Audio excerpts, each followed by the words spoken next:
episode 29 of the What the Hell Are You Doing podcast. Today's a very special and unique one because we're going to be interviewing not an actor, not a singer, not a content creator, but a gaming studio. I believe they're the creators of Terraria. I might be mistaken, but yes, awesome. All right, how are you? How's your day? How's everything going? I'm fine. Fine. Awesome. So Yeah. go and tell us about yourself. My name's Andrew. I am the sole developer of In Retrospect. So I do programming, music, graphics, design, everything. My job is a teacher. So I actually teach computer programming, and I've actually worked game development in some of my classes, so the kids really love that. Before that, I was a web programmer for about 10 years. So I kind of took that experience when I was going into start my first game.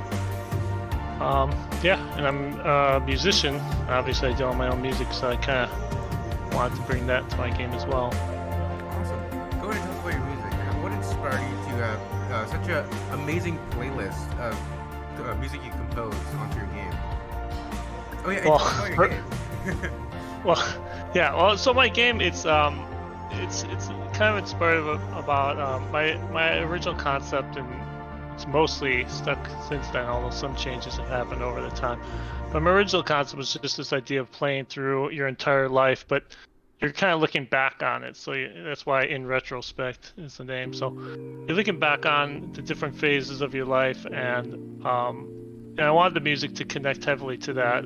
For me, music's always been a huge part of my life, and the different phases of my life, I feel like I have different kind of soundtracks in my head for what I was listening to at the time, how I was feeling, all these different things. So I really wanted to make the music a big part of that, and I actually sync the music and the stages up in each stage. So like the entire, since it's a runner, you're running the whole time, and the entire stage will take the length of the song.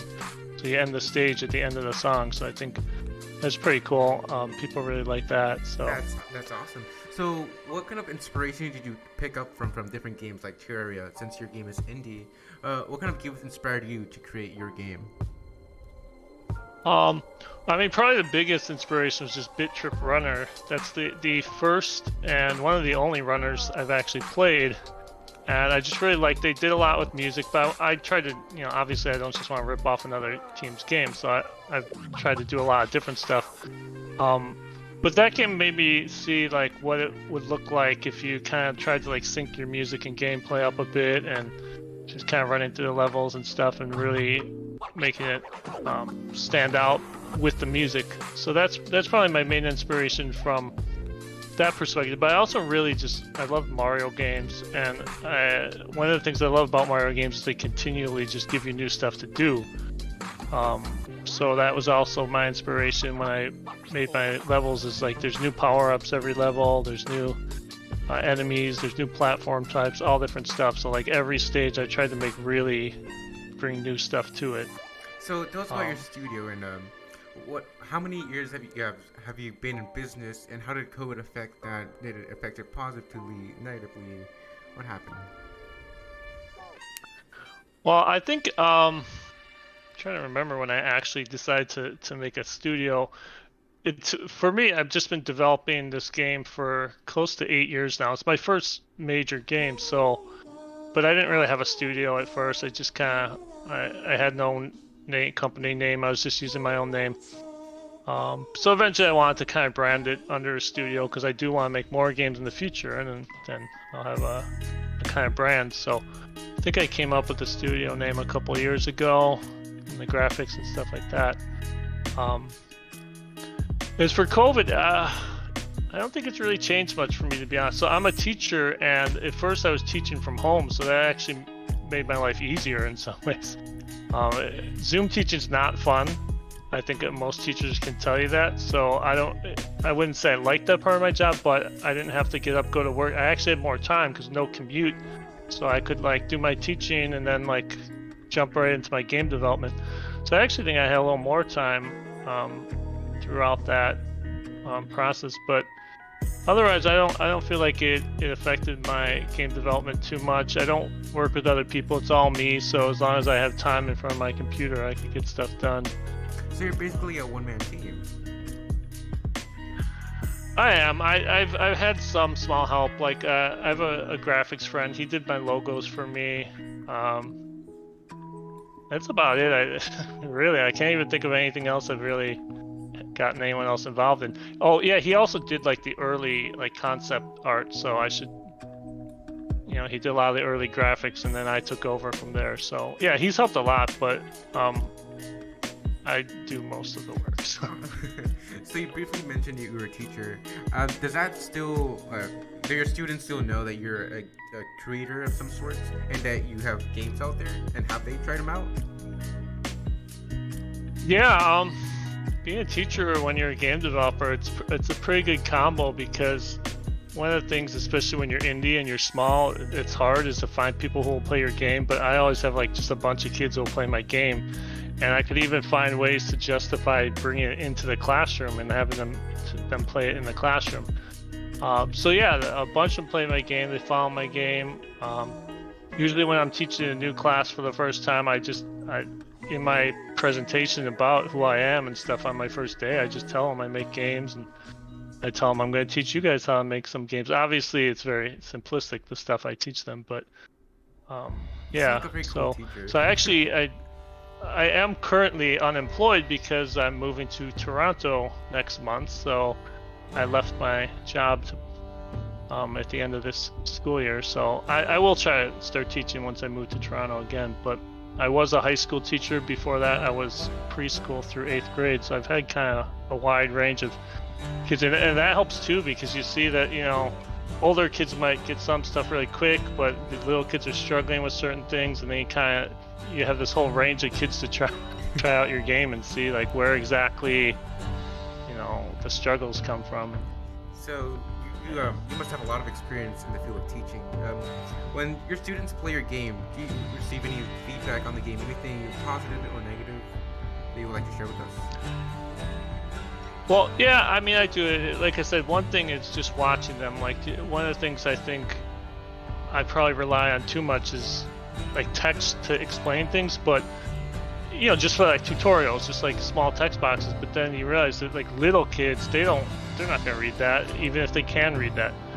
So I saw a lot of them would just like skip past that in the tutorials, and then they wouldn't know how to do anything. But it is good to see stuff like that, because I started to try and make more visual things and not just rely on text all the time. I haven't really had the older kids play my game in front of me in high school. I just give them links to the demos, and they'll give me feedback on it sometimes after they play it, but otherwise I haven't really got much feedback from them. A lot of them have played the demo. They'll tell me, "Oh, I played your demo. I loved it." So let's hear about yourself, your background. How long have you been a programmer of some sorts? Since you have to go through a lot of schooling and learn to code to create games. Do you have any background you'd like to share with us about that? Yeah, so I'm actually 41 right now. People seem to always think I'm a lot younger when they see me, but I am actually pretty old. So I'm 41. I got a computer science degree from DePaul University in Chicago. So that was my, undergrad degree. So I finished that around 21. So that's like 20 years ago now. And when I got that degree, honestly, I wanted to get into game development, but back then indie games barely existed. You had to find a company to work for the most part. And I tried a couple companies. I didn't really find much, and then I got a web development job, and I just kind of forgot about games for a long time. I mean, I was still playing them, obviously, and I was doing some small stuff like doing soundtracks for friends' games, but it really wasn't until my 30s when I had a lot of experience doing web programming. I felt pretty confident programming, and then I think like Unity announced they were doing these 2D tools to make it easier to make 2D games, and I was going to meetups with like other game developers and stuff and seeing all the cool stuff they made. I was like, I guess now is a good time to actually just make my own game. It wasn't something that I thought of years ago, but at this point I was ready to do it. So that was about 8 years ago I got into that, and almost finished with my game. It has taken a long time, but like I said, I'm doing everything myself. I have a full-time job teaching, so I really just get to do it when I have time. So before COVID happened, did you go to like E3 events and host your game with the other gaming studios? Well, so the demo that I've sent to you, I only had that ready, like, I forget when I got that ready, like last year. I would go to events, local events in Chicago, and have like playtest events, but the game wasn't really in the form that I would show to the press yet at that point. It was a lot of placeholder graphics and things like that. So right about when I got ready, where I thought I want to start going to shows, is when COVID hit. So I have not actually been able to do that, and maybe soon I will, but I'm actually hoping to release the game like this fall, so I don't even know if I'm going to be able to get out to any like live shows before that happens. My game is in the Steam Summerfest this year, so that's like a digital event.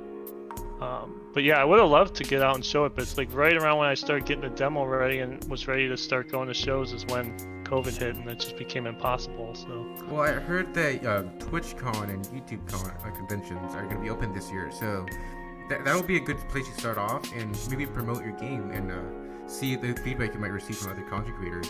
Because I would say that's a good source of getting known and getting recognized for a quality game like yours. The music is phenomenal. So you said you were thank you. So you said you were a self-taught musician? Yeah, I mean, I took piano lessons when I was a kid for like a year or two, and I think I took guitar lessons for like a month or so, but otherwise I just started like teaching. And like when I started playing, one of the first things you do when you start playing guitar or something is you start playing other people's music. Obviously, like I was teaching myself punk songs or Nirvana songs and stuff like that, but really soon I just started making my own stuff. Like I think I've always had this need to make my own stuff, so I started writing music like when I was like 19 or something. And if I go back and look at the stuff I wrote back then, most of it is, I would kind of say, is like trash compared to my skills at this point, but it built over time, over the years. And I think in my late 20s is when I started getting into electronic music, and a large part of that honestly was just because I was trying to start bands and stuff, but it wasn't happening, and I was trying to find a way to just do music by myself. And I know some people, they still do like rock, and they'll just record themselves playing guitar and stuff, but like I don't play drums, and there's all these other things. I don't sing, so I was trying to find something to do with my music, and I got into electronic music, and then that just took off, and I started making a game. So I had all this music I wrote. Like the soundtrack for this game, honestly, probably about half of it was stuff I wrote before I even knew I was going to make a game. It was just stuff I really was enjoying making, and then it fit pretty nice into my game, so that worked out. That sounds like a lot of fun. Having that background with music and not knowing that you're actually gonna do something with that song or playlist of yours. That's actually pretty smart. But you said you were in a band. Did you always, like, before you created your studio and your game, did you ever want to be like a full-time musician? Well, so I was in a lot of bands actually, and most of my bands did not last more than like 6 months. And I don't know if it's me, maybe I just don't work well with people, or I don't know what it was, but it's just, I was probably in like 5 or 6 different bands in my early to mid 20s. If it had happened, I think I would have loved to be like a full-time musician. I don't think I planned that though. I just kind of was enjoying being in bands and like see where it goes type of thing. But I think if one of those had taken off, I would have probably pursued it, because that would have been really fun. When I do look back on it though, I think the whole like touring life and everything, I probably would not have been too into. Like I actually like having a stable day-to-day, sleep in the same bed type situation. So maybe even if it took off, I would have got sick of it really fast. I don't know. So let's talk to you a little bit about game news. What are your current thoughts on Battlefield 2042? It's a new released game. I believe they came out with a beta video on YouTube. I'm gonna be honest. I have not watched like any of the E3 stuff yet, except for the Mario Rabbids sequel. That's like the only thing I've been paying attention to because I really liked the first one. Yeah, I haven't really been paying attention. I don't know Battlefield too well either, so it would be hard for me to talk about. Most of what I play is like Nintendo or Sony. Like those are my two main consoles.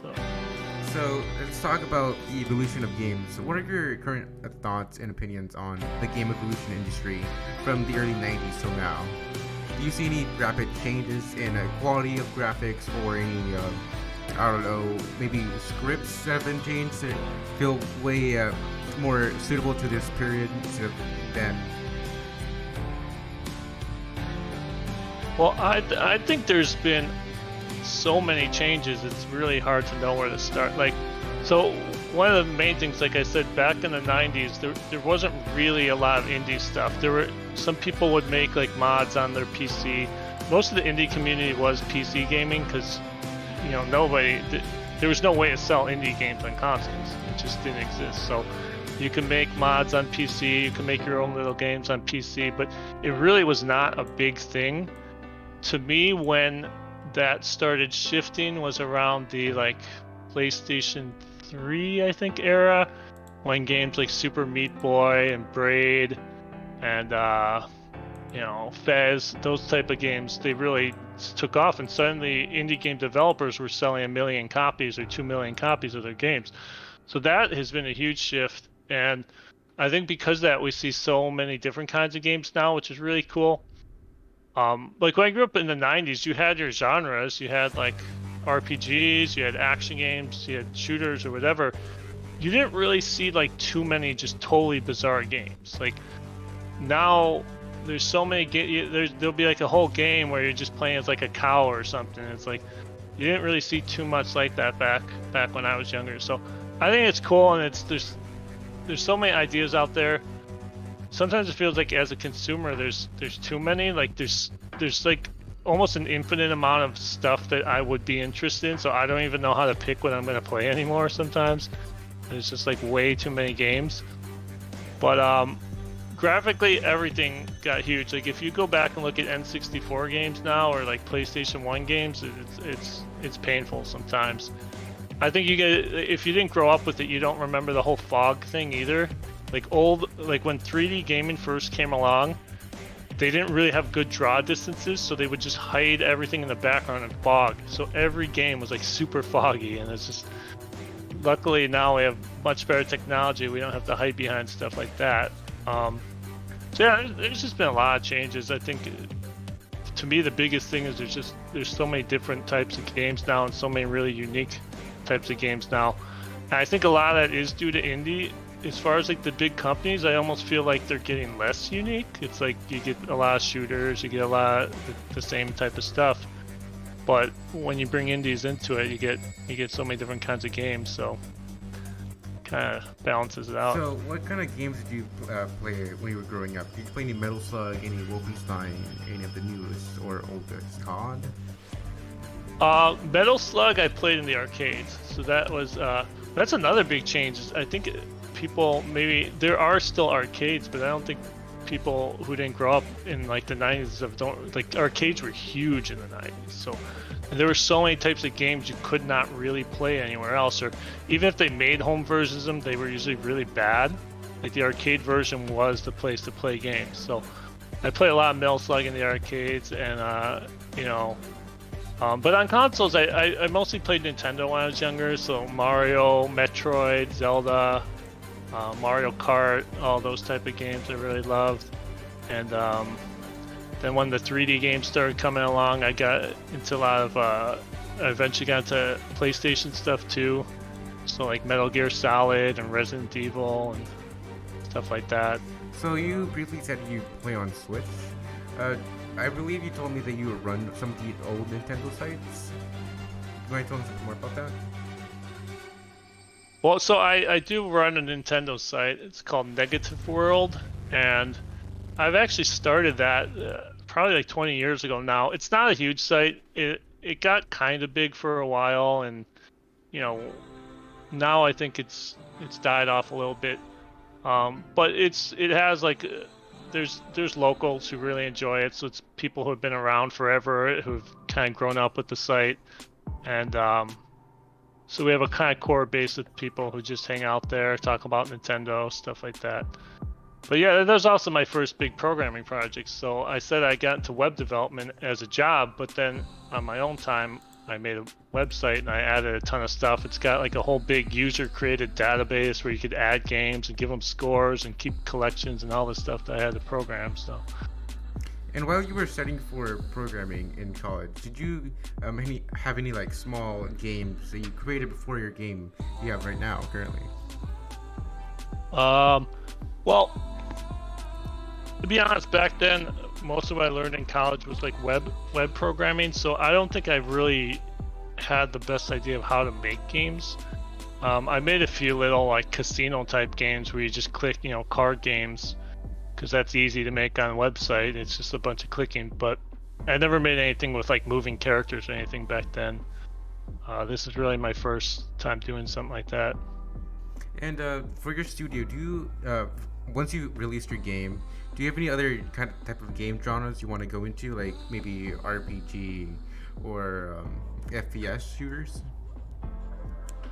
Well, I have to test out my idea for my next game. I have to kind of do a proof of concept before I commit to it, but I'm pretty sure it's going to be a strategy game kind of combined with a sport game, and so that's very different than my first game, which is a 2D platformer. So I think like it would be easy. It would be so much easier to just do another platformer type game because I have all the code and everything done, but I think I'm the kind of person who really likes to try new things and challenge myself, and I got this idea, and I'm not going to talk too much about it until I see if it works, but it kind of combines like turn-based strategy, sports, and action all into like a single game. But again, I'll have to, once I finish this game, I'll have to kind of put together a proof of concept and see if this idea even makes any sense, because until you actually try it out, you don't really know sometimes. So what are your current thoughts on the Xbox deal that Microsoft is doing to own the all of the Bethesda and all of that type of genre of games? What are your opinions on that? So I did not see their conference. I heard some people said that their conference went pretty well at E3, but I didn't see it. Bethesda, I'm trying to remember what games they do. They do Fallout, right? Wolfenstein, Prey. So I don't actually play like a ton of shooters. I think Fallout I was interested in because it's like an RPG shooter kind of combination.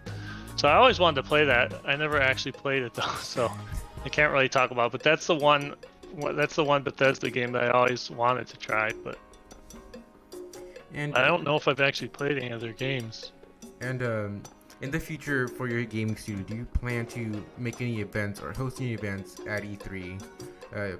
22 maybe.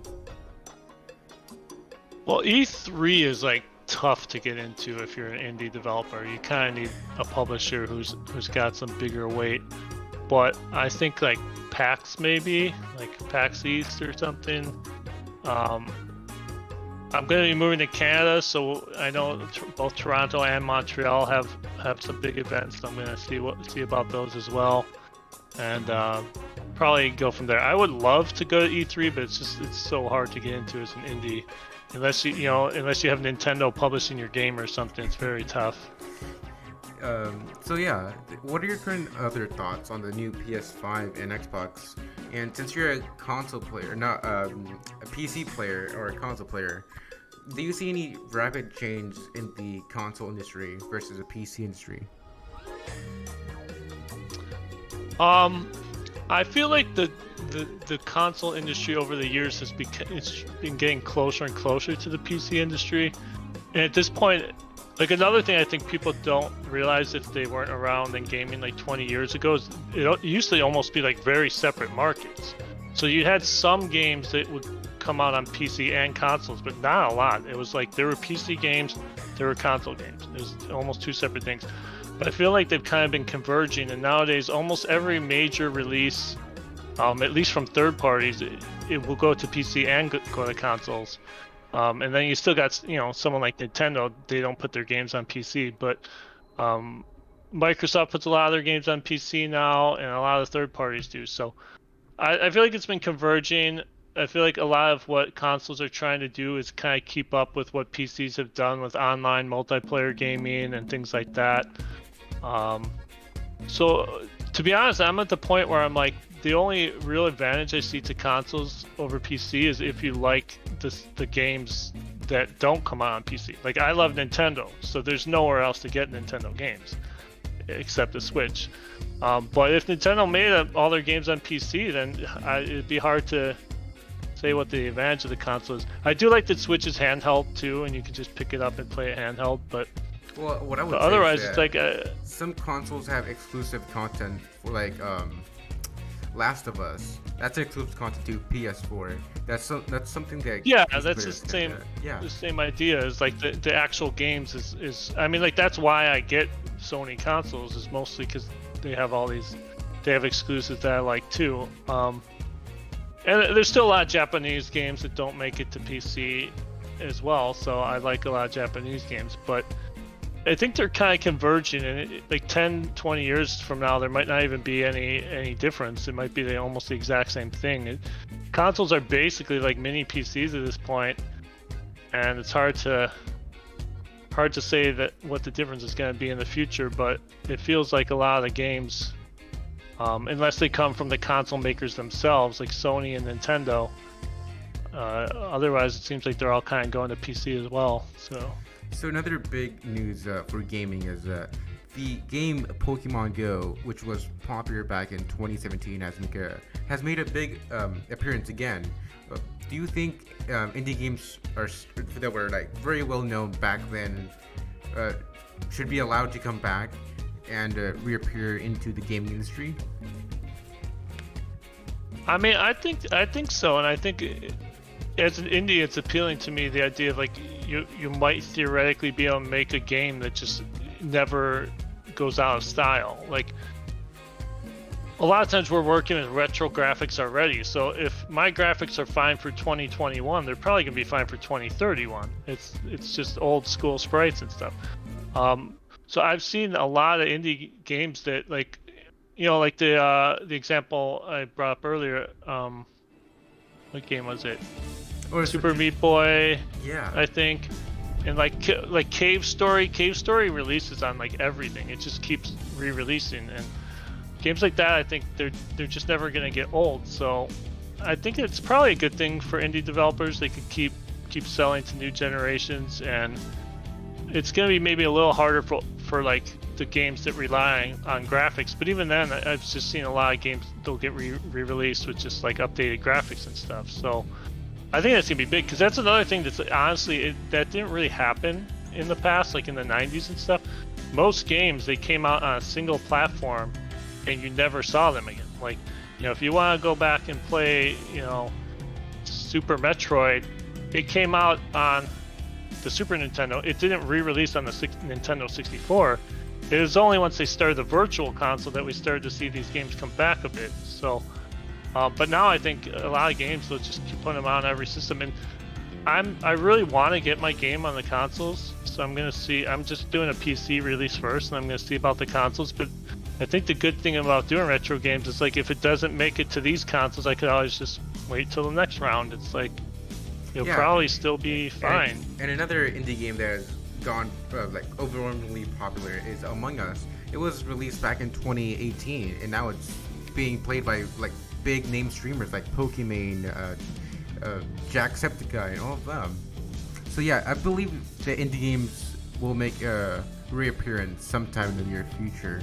But for your gaming studio, you have music and games. Do you see any other competition that's kind of close to your game? I've kind of like looked into the games that are out there just to see what's out there. There's probably something out there like it, but I haven't really found a whole lot of like games that have like I'm trying to do all these things like it's a platform, but it also has this story, and you can make all these choices in the story, and then the music connecting to it, and all these things. So I don't know. I mean, like, there's probably something out there. I don't know every single game that's out there. There's thousands of indie games right now, so it's hard to really know everything that's out there. But I did do a little research when I was first trying to figure out where to market, and I'm like, I was kind of surprised that there weren't more games like this. Because I know that Bid Trip Runner inspired me, and I thought maybe it would inspire a bunch of people. But everyone's kind of doing their own thing, so. And back to some more news. Pokemon cards have been making their reappearance again. A lot of big collectors. I think Logan Paul was one of them who just got into it. What are your thoughts on collecting, releasing, selling Pokemon cards? Well, so it's funny you mentioned that. I overheard one of my students probably about a month ago when we were still in school, telling his friend that he made $6,000 so far buying and selling Pokemon cards. Whoa. This is a high school kid who apparently made $6,000 buying and selling Pokemon cards. So I think it's wild. I've never been a huge collector of stuff. The only thing I have that I would call a collection is my video games, which I also play them. So it's not just to collect them. It's like I want to actually play them. So I've never been a huge collector, but it's interesting to me. And one of the things I find interesting about collections is like sometimes if something's really old, the price doesn't fluctuate that much. So I've actually been interested in older games, and I go and I buy it, and it's expensive. But then I buy it, I play it, and then I could sell it for the same price I bought it. So it's almost like a free extended rental like that. But I never got into the cards and stuff. It always felt to me, I know some kids have made so much money off it, but it always felt to me like it's a lot of money to spend for stuff you're just gonna have like sitting around. And so yeah, I never had a ton of money growing up, so. I mean, the whole reason of collectibles is to like have it as a memorabilia and like remember it in the long term. But speaking of collectibles, what are your current thoughts of the explosion of Bitcoin that's popping off recently? I think stuff like Bitcoin's interesting, but I feel like it has struggled to really become a mainstream thing, and it kind of feels like it's just for collectors, or for it's almost like the stock market. It's like for speculators and collectors, and but like what can you actually use it on? I think like black market stuff maybe. I don't know. I know there were like Steam for a while was accepting Bitcoin, but then they stopped because the price just fluctuates so much, and they companies who rely on steady growth, something like $1 to be worth $1 tomorrow. Bitcoin, you don't know what it's going to be worth tomorrow. But I think it's kind of hard to get it mainstream as far as usage, and I know a lot of companies that were accepting it first have stopped accepting it since then. So it kind of feels to me like now it's mostly just for like people who are trying to make money off it, or like collectors or whatever, and not so much as like a valid currency to actually use to buy stuff with. But so EA recently fixed their Star Wars loot box. What do you think of new games that are adapting the EA loot box system, where players spend more money for a random character or loot? I mean, I used to say I don't understand people who buy all this like downloadable content, but then I started playing Fortnite with my friends, and like I feel like I've spent more than I should, but I haven't even spent that much, and some of my friends have spent like hundreds and hundreds of dollars.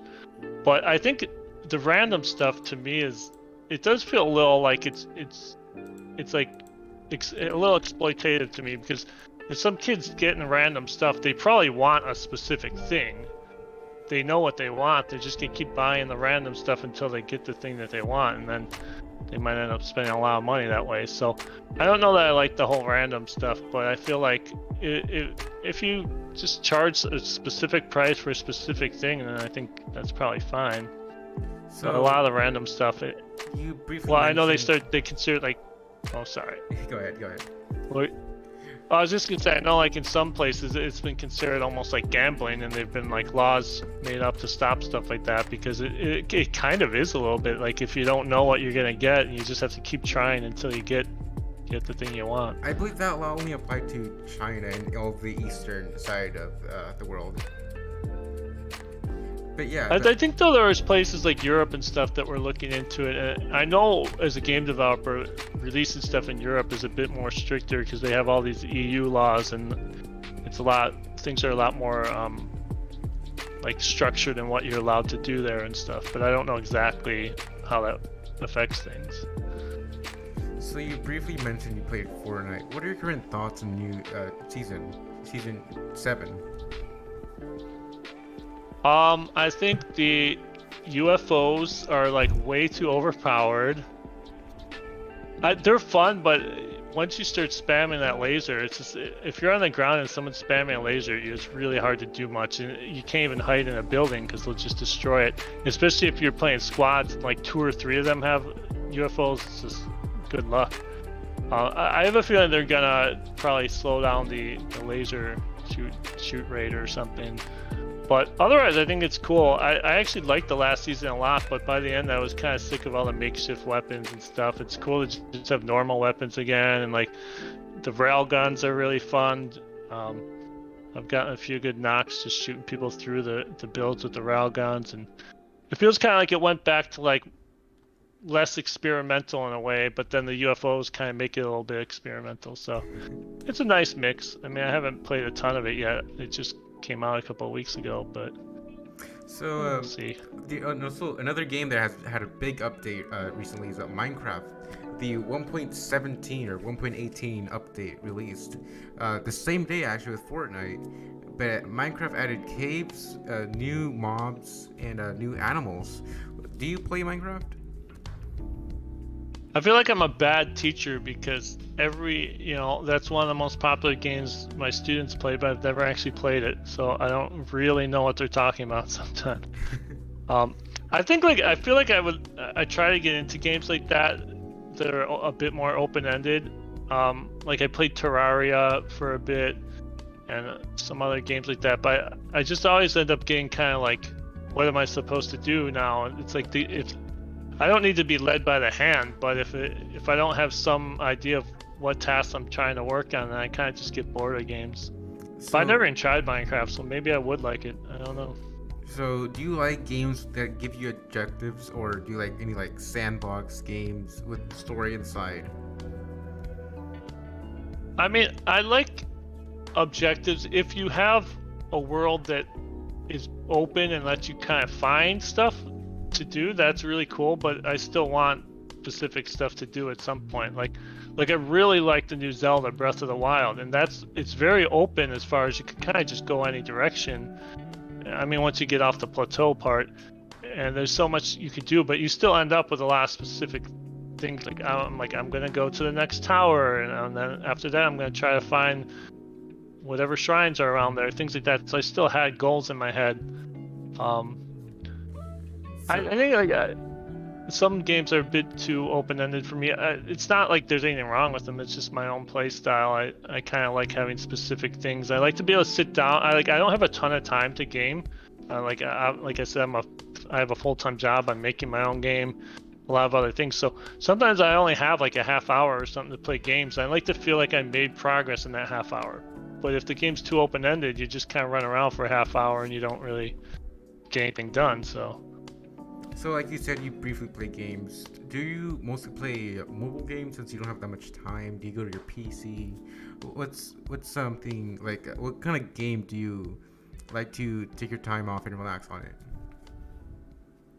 Well, like if I only have a little bit of time to play, that's when I usually just play Rocket League, because like 5-minute matches, even if I have 20 minutes, I could play like 3 or 4 matches and then just turn it off, and I don't have to feel like I'm stuck in it or anything. But when I do have a little bit more time, I do play a lot of games on my Switch and my PlayStation 4.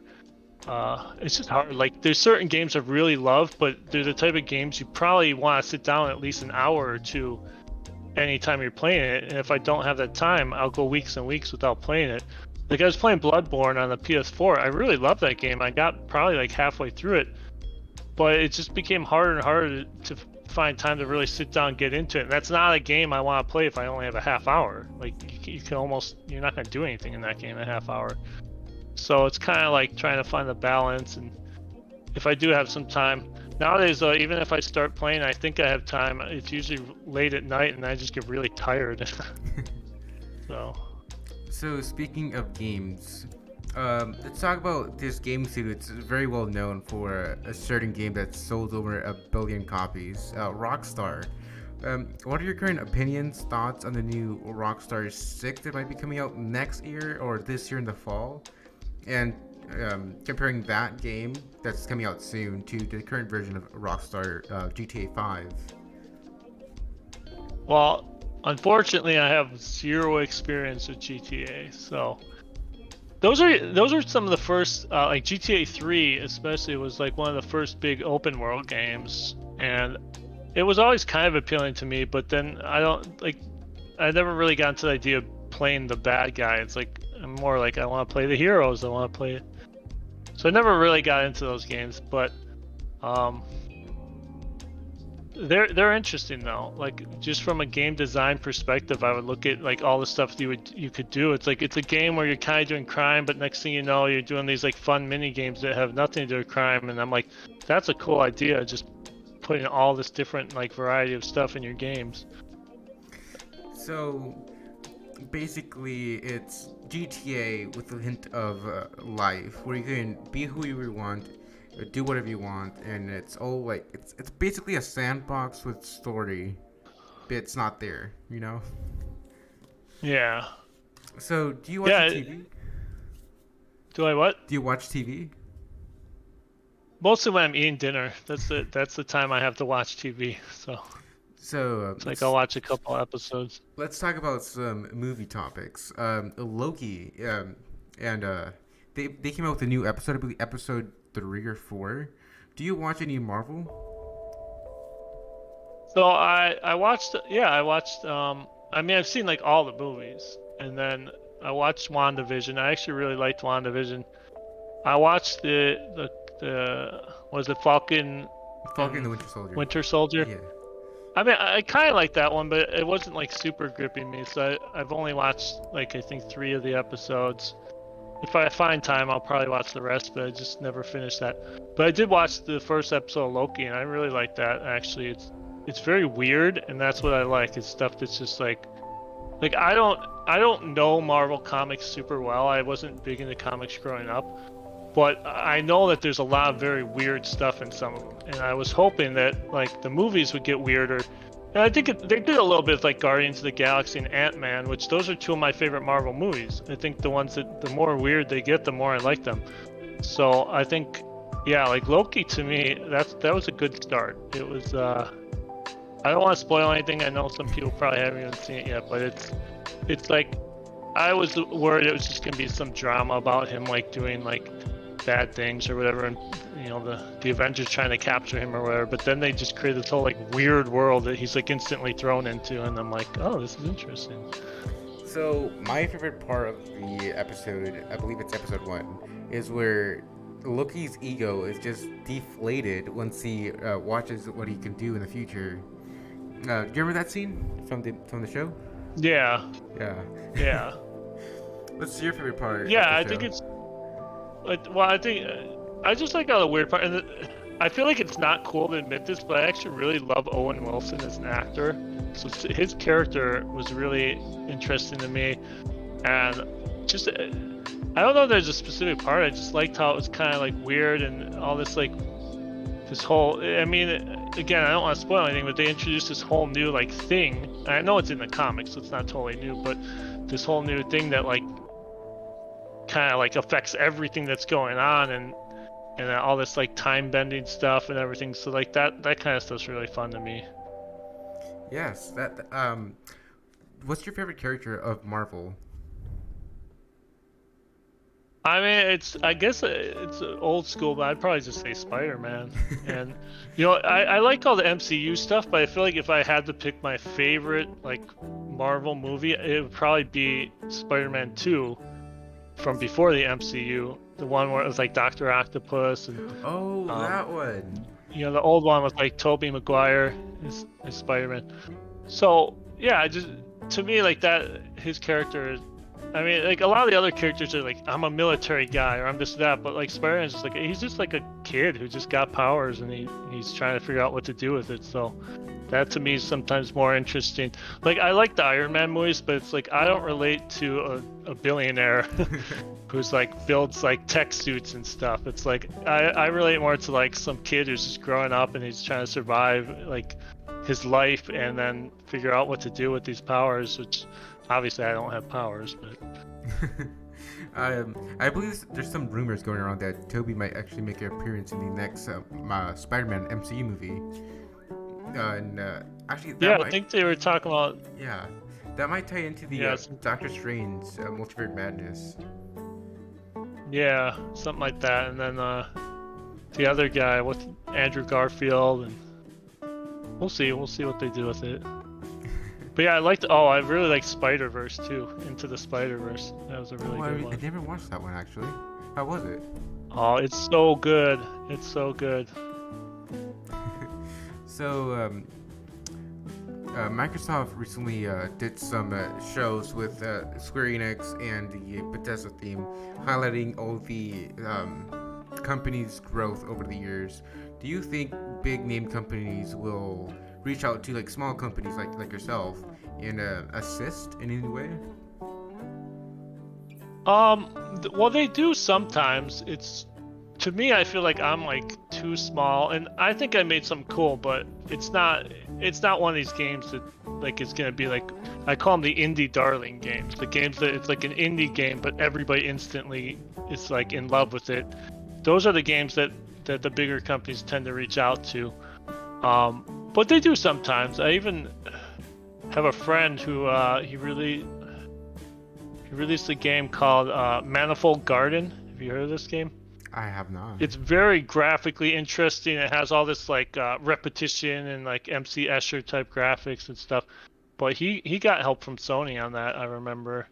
I don't remember exactly what kind of help, but they gave him some money and they helped him publish it and stuff like that. So these companies, they do reach out, but you really have to have something like super impressive. And I think I made a cool game, but it's it's not you have to have something that's in like the top 1% of indie games to even have any of these companies looking at you. So it's tough. But so we recently there's so many indie games too. Yeah, there's too many. Like a good indie game that I would like to play over and over again is either Among Us or The Walking Dead.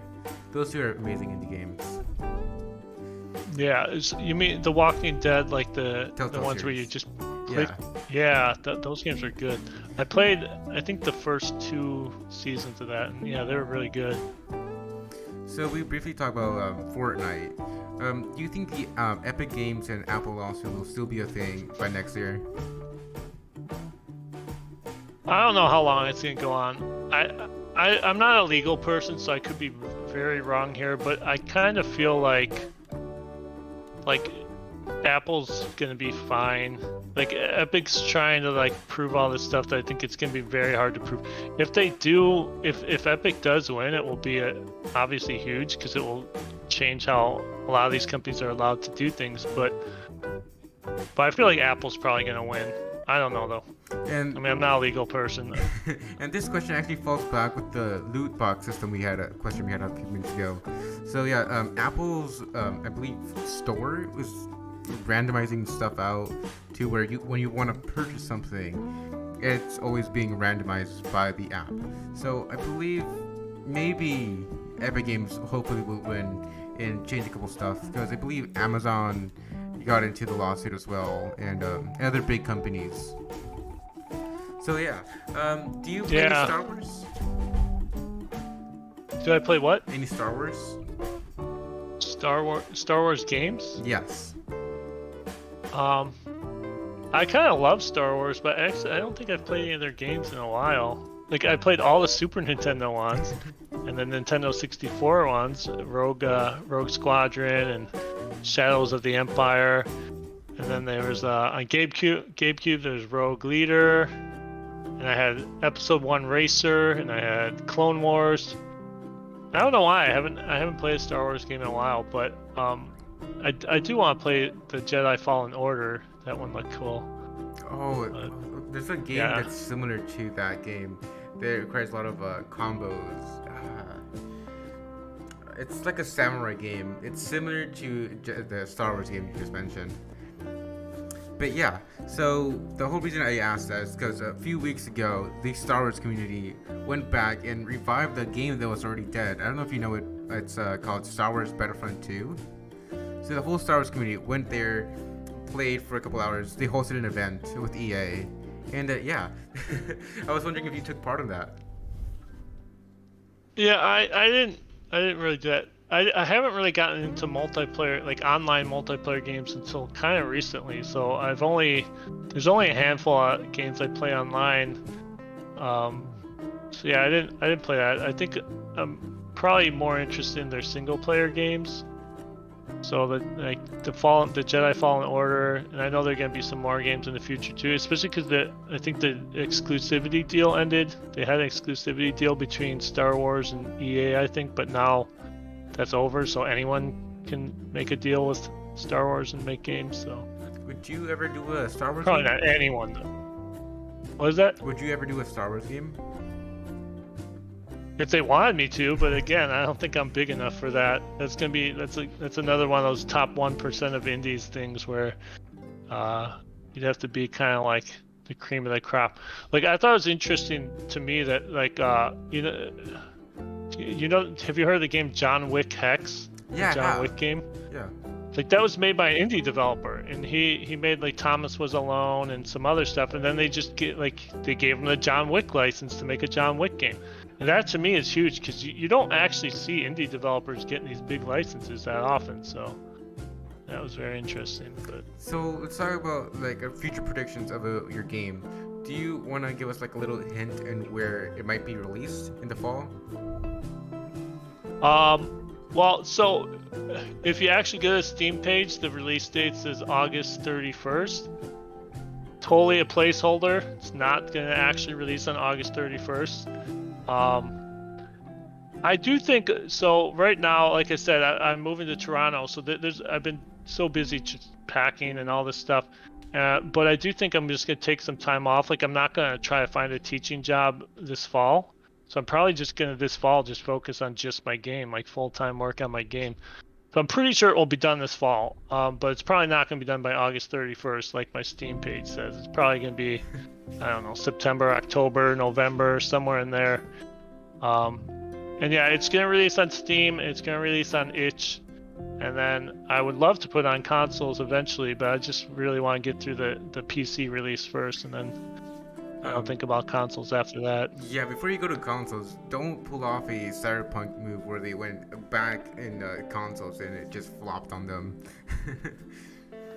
Yeah, you really gotta do it right, and like the good thing about Unity is it just ports easily to consoles. But I have talked to some of my friends who've done consoles from Unity, and they said there still are some little things you have to work on. So I would probably want at least a couple months for each console version. So if I release, say, PC, let's just say I release in November, even if I was going to release on consoles, it wouldn't be till next year, because I'd have you first have to get approved, then you need to get the dev kit, and then you need to actually fix the things you need to fix to get it working on consoles. So yeah, if it's coming to consoles, it'd probably be mid next year or something like that. So once your games is released, would you have any like add-ons like DLC or expansion packs? I don't think I'm gonna do that. I kind of thought about that with like the bonus stages and stuff, but I'm already gonna put like 40 challenge stages in. So there's gonna be the main game with 10 stages, and there's gonna be 40 challenge stages. Some of those are just gonna be the main stages, kind of like remixed a little, but a lot of them are also gonna be unique. So if I actually get all that content in, then that's probably gonna be it. Because it's a decent amount for a game, and also I just want to move on. I've been working on this for 8 years. I have so many ideas for other games. Like I said, I want to make this strategy game, so I just want to kind of get this done, not really have to think about it. Obviously, I'll support it for bug fixes and all that kind of stuff if there are any bug reports. But other than that, just gonna move on after that. So once you have your product sold and it's in stores on Steam and on Switch, I believe you said, would you also add the expansion pack of the songs or playlists you have in the game as well? Because I know a lot of indie developers do sorts of that. You know, I've thought about that. I don't want to guarantee this, but I probably, for anyone who buys the game, I would probably just give them the soundtrack for free. Because I don't really want to get into like, how am I going to sell the soundtrack and everything. It's like, I mean, if there's people who want the soundtrack and don't want the game, maybe I would sell it to them. But if you buy the game, then I'm like, to me, it's like, you deserve the soundtrack too. So I'll probably find some way to just get the soundtrack for free out to anyone who bought the game. Because, I mean, I think you're right. Like, I get a lot of good feedback on the soundtrack. So there's probably are going to be some people who are going to be like, I would like to listen to this outside of the game. So, yeah, but I mean, I can't guarantee it's going to be free. I feel like maybe I don't want to guarantee that, but that's my goal, is just to find a way to, like, if someone buys the game, just give them a soundtrack somehow for free. Could you give us a little estimate of the price that you'll price your game at, and plus the soundtrack, if possible? Oh man, I haven't decided yet. It's not going to be expensive, I'll tell you that. My price, I think, is almost certainly going to be under $10. Probably somewhere from 5 to 10 in that range. I'll have to decide. And then, yeah, like I said, that would probably also include the soundtrack for free. So it's just totally a suggestion on my end, but for the quality of your game and the amazing sound you put into it, I would say $15 or maybe $17. I think, like, I could, but one of the things I think maybe isn't super evident is the game's not super long. So, like, the actual story mode probably, honestly, take like 2 hours for most people, and then if they do all the challenge stages, maybe another hour or two. But it's not like a really long game. I know there's a lot of games that are like 4 hours of content that do sell for $15-20, but I'm just gonna try to keep it low. I also want to just build a market, so you know, if it seems like it's like, I'm not trying to get rich off this game. Basically, I have a job. Well, not right now. I left my job, but I will have a job. I'm gonna get another teaching job. I don't need income from my game, so I really just want to build my market, and so I'm probably gonna keep it on the lower end of what I could get away with, just to try to get more people to buy it. So do some sales too sometimes. So tell us the backstory about yourself and how you came up with the name Paper Salamander Games. I don't know if it's anything super deep. I just was going through a million ideas for a game company, and I was like, well, I really love animals, so I'll probably just pick something with an animal in it. It's funny because someone online posted something recently. It said something like, indie name generator, adjective animal name, and I was like, that's exactly what I did, right? So but I liked animals, and specifically I've always been big into like reptiles and amphibians, so I was kind of trying to think of something there. And when I came up with the paper salamander, I liked the idea because salamanders have this, like, it's a myth, but they have this myth that like they could survive fire. Like that's why you see so many games that have like fire salamanders and stuff. So it's this myth that started like hundreds of years ago because some guy saw a salamander running around a fire or something, and it just somehow it blew up, and then like for hundreds of years people believed salamanders could just live in fire. They can't, they'll die, but it's been a myth for so long. And so I had this idea that that's what people think a salamander is, but if you have a paper salamander, it would burn instantly, right? So I kind of like this idea that it's like, people think like salamanders are so strong, but here's a salamander that's very actually weak to fire. And I guess like I related to that because I'm like, that's how people are, right? Like we're supposed to be so strong, but we actually have a lot of weaknesses, and we have to really watch ourselves and make sure that nobody burns us. So that's kind of where my game name came from. So we have a final few questions before we end off the podcast, and we have your speech. So tell us about your Twitter and what you post there. So honestly, right now it's just game stuff. Like I don't really, I don't use as much as I probably should. It's mostly just like small updates on my game, and like any videos I make, but I haven't been making a lot of videos. Yeah, just stuff like that. But it is a good place to follow if you want to like know for sure like when stuff's coming out. Obviously, the Steam page is even better if you add it to the wish list. But the Twitter's pretty good too. That's when I update people like on the timelines and stuff. But yeah, it's just some of my thoughts too. Like I have a blog that automatically posts to Twitter too. So whenever I write on my blog, it posts to the Twitter as well. And once, like further down the line, once you already settled up and you released your game, will you be like hosting small local reviews for your game or your studio? Well, I gotta see what exists. I don't like. Again, I'm moving to Toronto, so I don't really even know what happens in Toronto. But I want to go to events. I want to go to playtest events. I want to play the game there, and then online. I'm gonna try to get review copies out to anybody who wants to try it and review it, basically. So I mean, it's obviously within the press, not just random people, but yeah, I'll try to get as many people playing it as possible. A big publisher that's in Toronto, Canada, is Ubisoft. So you can probably go up to them because I know they have like a few, maybe 1 dozen of indie games they own. They mainly do sports and FPS. So maybe that's an option you might have in Toronto. Well, it's funny because my friend actually worked at Ubisoft Toronto, and then he moved to California to get a new job. Or maybe he works at Ubisoft in California. I don't know. I forget if he changed that. But yeah, he worked there in Toronto. But again, that's like. To get Ubisoft to publish your game as an indie, you'd have to be like one of the best indies out there. And I would love to say I'm that person, but I don't think I'm that person yet. If they have like the absolute like one of those indie darling games that everybody just wants to play. So I mean, it wouldn't hurt asking if they are interested in the game. Yeah, I mean, I am gonna try to look for a publisher. Like I said, I'm just doing it on PC by myself. But for consoles, it's easier if you could find a publisher. So I'm gonna try to find a publisher. But honestly, for my type of game, you're not looking at like the big people as much. You're just looking at the smaller indie publishers, and I would probably have a pretty good chance with one of them. They're not gonna give you as much, obviously. They're not gonna give you.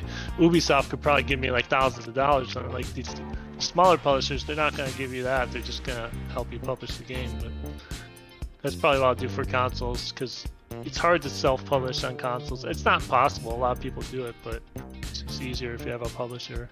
So our final question before your speech. You told us about your brother. He was pretty famous in the game industry. No, my brother was he was famous in well, I don't know if famous is the right word, but he's a like an electronic musician, so he's a DJ, and he was pretty big. He would go on tours in like Europe and South America and stuff, and they would pay for everything for him. So when I started getting into electronic music in my late 20s, he was like giving me all this help and stuff, but he really wanted me to make like techno, and I'm not into that kind of music. So we kind of went really different paths in our music, and he did actually release one of my songs on a compilation album. So technically, I have a released song on a compilation album on his record label, but otherwise, I kind of just do my own thing musically because we're very, very different. He's more like traditional Chicago house techno, and I'm like more like chiptune stuff. So we kind of have our own paths. But yeah, he was pretty big. I think he's not as big anymore, but this was like 10, 20 years ago. He was going all over the planet for a while. So he kind of did Daft Punk music? I'm right? Well, his is more like the kind of like dance music, you know, Oh, like the yeah. stuff that would be playing in clubs and stuff. So it was very like no, I don't think he ever did stuff with vocals. It was more just like instrumental, electronic, like beats, stuff like that. Um, but I don't know. I haven't really heard most of his music, to be honest. He was releasing so much that it wasn't. I feel bad saying this, but it wasn't really my kind of music, so I didn't really listen to most. So it's finally time. We're ending the podcast. Would you mind doing your speech for the games you've done and the future of your company? Yeah, well, so this is my first game in retrospect. It's a game where you're playing through your life in retrospect. It's a platformer. I mix music in. People love the soundtrack, obviously, and then you get to make choices too in between the stages and just what you collect. It kind of affects the story, but it also affects the gameplay a little as well. So there's a lot of I'm not gonna say like you're gonna have a completely different experience, but you will have a different experience when you play through it, you know, the second time, because you'll get a slightly different story, slightly different gameplay based on the decisions you make. So like there's a lot of stuff like that in the game, and it should be releasing this fall, as I said earlier, on Steam and itch.io, and then maybe consoles next year. We'll see. So that's where I'm at right now, and then after that, I don't know. I'm gonna keep making games. That's my plan. But I think it'll probably be a while before I can announce my next game. So Yeah, well, it was an honor kind to of focus on this. It was an honor to interview you. Yeah, and, it it's was fun pretty to be here. Yeah. Well, thank you for joining us on the episode 29 of the What the Hell Are We Doing podcast, and maybe you'll make a comeback next season. I mean, I would love to come back after I release my game. Could talk about that and stuff, and see if I have anything to show on my new game yet. That's probably honestly not gonna be till like late next year though. But we'll see. I mean, you could tell us your experience on how it went. Yeah. All right. Well, thank you for being here, and thank you for letting me interview you. It was an honor, and it was pretty fun. Yeah, no problem. It's fun to be here. Awesome. Have a good one. All right. Later.